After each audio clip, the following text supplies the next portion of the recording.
But at the same time, a lot of people don't know that Boobear and Demencio, they had big respect for one another. But don't you know, they never talked to one another. They never said a word to one another, but at the same moment, they had big respect for each other.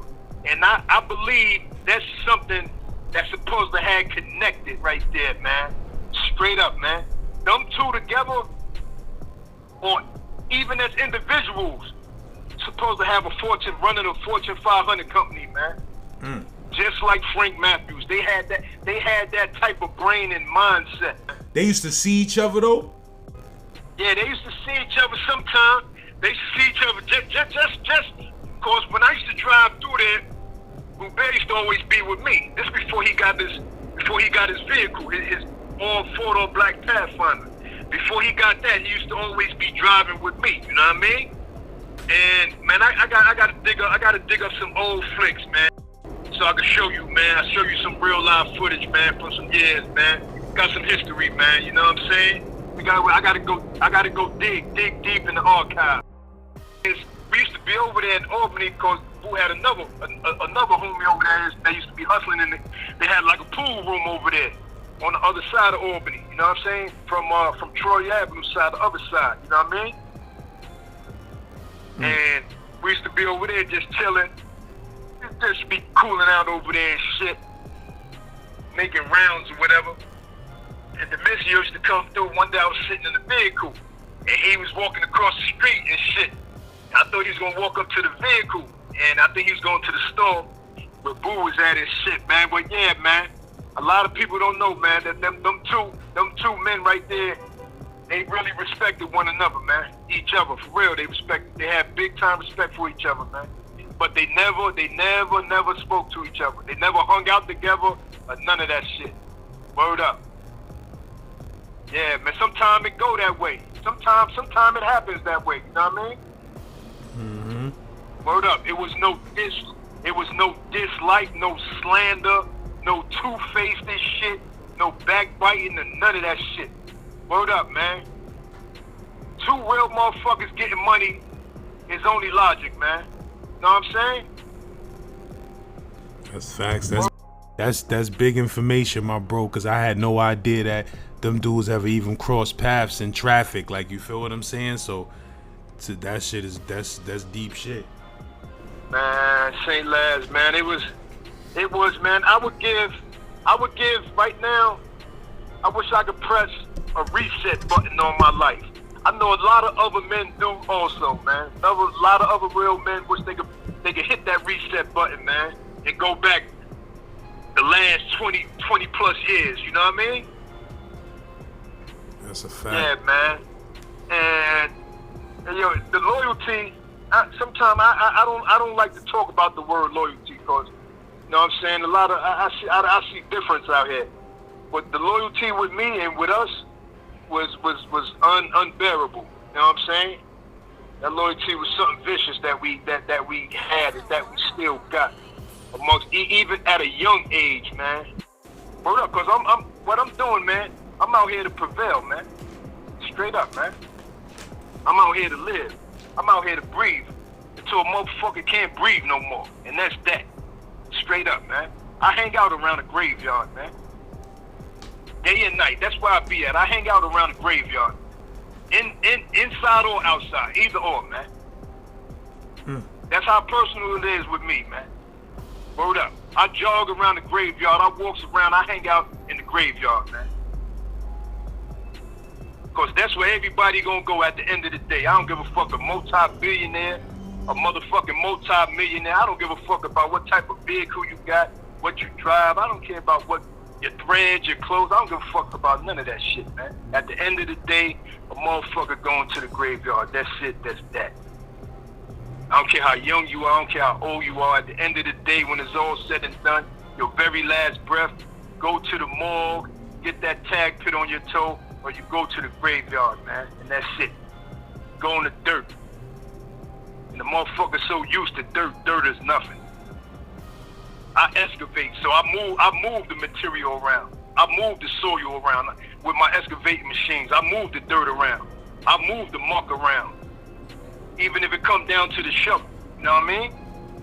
When I went to Otisville, I went to up the hill in Otisville. That's the federal penitentiary. After they transferred Boobear up to from MCC from Lower Deck Manhattan up to Otisville. That's right above, right next to Sing Sing. You know what I mean? And I was going there to visit him. You know what I mean? I brought one of his young women up there to visit him too. And when I got up to Otisville, man, you should have seen the expression that he put on, man. He was like, man, he was so glad to see me. He's like, man, son represented. You know what I'm saying? That's what he told me, man. Word up, yo, man, St. Lads, man. I'm telling you this story, man, cause it ain't never come from me to somebody else, man. You know what I mean? That's the reason I don't mind being on your platform and expressing and letting you know what was happening while you was a youngster. You know what I'm saying? The things that we was doing, and it's way more than this. It's way more than this, man. We need another 24 hours for me to unravel and unleash this true story, man. You know what I mean? This right here could be a straight cinematic film. This right here could be a movie. And them Europeans, they was driving straight from Long Island, wherever they reside at, mostly Long Island, and coming through to a Brooklyn hood, to a Brooklyn ghetto neighborhood. You know what I mean? To just arrest people for nothing at all, and incarcerate them, lock them up, and put them in prison, and having them do long prison stints for nothing, for innocence. You know what I mean? And don't you know that a lot of motherfuckers that got all type of murders thrown on them, and all these different homicides, multiple homicides, a lot of dudes just came home from a lot of them homicides, man. And plus, a lot of them dudes won their motherfucking case, overturned, exonerated, and all type of shit. This motherfuckers that got these, man, see, the thing about it, man, them motherfuckers, they use my own motherfucking mother, St. Lads, to turn me the fuck in, man. They use my own mom. They put her under fucking pressure. Instead of her blowing the whistle, she went on ahead and believed them cocksuckers, man, with that fucking big-ass lie that they told. That's all it was a big-ass lie. Man. That's crazy. Just to get me off the streets. And at the time, I was 21 years old, man. I was young, working, I had a motherfucking occupation, and I was grinding, hustling too. You know what I mean? But at the same time, keeping it more on the legitimate side. You know what I'm saying? And them motherfuckers couldn't catch me, man. And they got annoyed. Word up. The motherfuckers start acting like babies, laying on their fucking stomach, kicking their feet up backwards and shit. Banging their two fucking hands on the ground in front of them and shit like that. Yeah, man. They railroaded the shit out of me, man. Had my daughter mother, and she gave birth. Lucky thing I stayed out there long enough, man, to cut the umbilical cord when my daughter was born, man. Word up, at Downstate Hospital, man. After I cut the umbilical cord, they sent me to the island. I did a year on the island, and they sent me straight up motherfucking upstate, man. Caught the bus from the 4 building, you know what I'm saying? And from C95 to the 4 building, and they shipped my ass upstate. That's a few months after my daughter was born, man. Word up, I ain't get a chance to change her diaper. You know what I'm saying? I ain't get a chance to feed her, clean her, or change her pamper or nothing, man. Me being a father, me being a daddy, you know what I'm saying? The motherfuckers swiped me straight off the fucking streets, man. Cause that's where they wanted me, in fucking prison doing time. For some second innocent shit. The first shit, they couldn't catch me for the first thing neither. Word up, man. After all the foulness that the motherfuckers done did, man. Now, most of them are retired. If not all of them are retired officers and shit.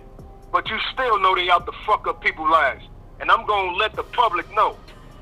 The public humiliation that I was faced with, I'm gonna return it and shoot it right back at them. I'm gonna cook they motherfucking ass. Mint was running behind me. Mint was like, nah, Daniel ain't shoot at the police. He ain't shoot at the police. They lying. One of my aunts ran behind me. He said, Daniel ain't shoot. He ain't shoot at them cops. He ain't shoot at them cops. Why they telling that? Why they telling that lie like that? I had a few people out there that was standing out there around the circle too. That said, yo, man, we seen you running. Yo, man, Yo, why the fuck them niggas lie with all that shit, talking all that cop shot shit, man? Did all that fucking extra unnecessary time for nothing, man. But you said the Man. shot that went off from when he fell, he did get hit? He got hit by a shot? He didn't get... They made it seem that way, but he didn't get hit. Cause no ambulance was on the scene. So he ain't even... They talking about attempt murder and nobody even got no bullet holes in them? Like, he ain't had no evidence of getting shot at all? He just tried to say you threw shots at him? At all. That was the straight railroad. No ambulance at all. That's crazy, bro. They can't show medical records, nothing that he got shot, none of that. They got the answer for that one. And I'm gonna present my paperwork too. I'm gonna present my paperwork on this camera lens, man. And I'm gonna show the people, man. Straight up, man.